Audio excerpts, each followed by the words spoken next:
O tempo da Quaresma é o nosso retiro anual em preparação à celebração da Páscoa do Senhor. Ao celebrarmos a Páscoa, nós, de modo todo especial e solene, mergulhamos no mistério central da nossa vida de fé. Estamos aqui porque Cristo ressuscitou.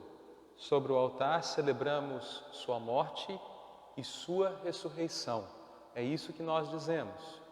Se ele não tivesse ressuscitado, diz o apóstolo, vã seria a nossa fé.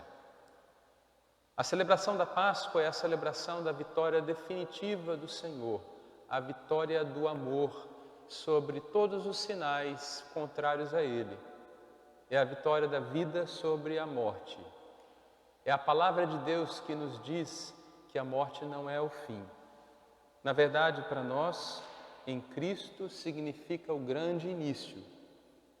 Nós que caminhamos nesta vida, mediante tantos sinais de morte e dificuldade, somos chamados a ter os nossos olhos fixos no Senhor.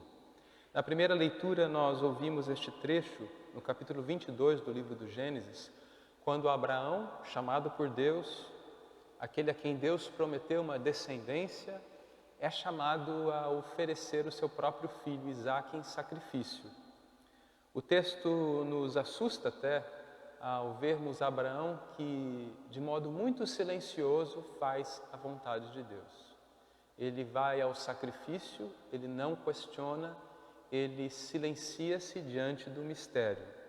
Deus tudo proverá. Mesmo aquilo que nós não compreendemos, Abraão nos ensina, confiemos a Deus. Nós assim nos confiamos a Ele, nós cremos que Ele está conosco e que Ele providenciará. O anjo segura a mão de Abraão, seu filho Isaque não é sacrificado.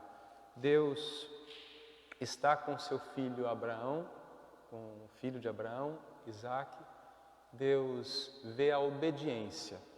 Obediência que é ser capaz, o ser humano sendo capaz de ouvir aquilo que Deus lhe pede. E o que Deus nos pede é sempre o melhor.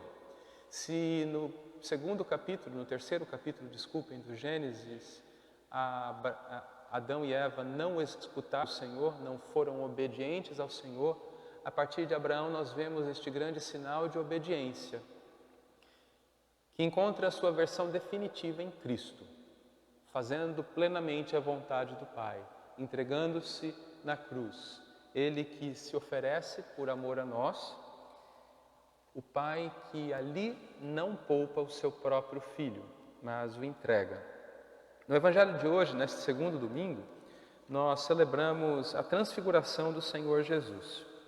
Aquele momento, no capítulo 9 agora do Evangelho de Marcos, um momento tanto quanto definitivo, quando Jesus pega Pedro, Tiago e João e os leva até o cume de uma montanha e lá se transfigura diante deles. Moisés e Elias, o símbolo do profetismo bíblico, da lei, eles aparecem, conversam com Jesus e a glória de Deus os envolve. Jesus fica transfigurado diante deles. Os 3 discípulos têm uma antecipação da certeza do céu, da glória que viria. Mas eles acabam se enganando e de tão perplexos, eles querem ficar lá. Eles acham que aquela é a glória já. E é claro, a missão estava começando. Jesus vai anunciar a eles a sua morte, a sua entrega por amor.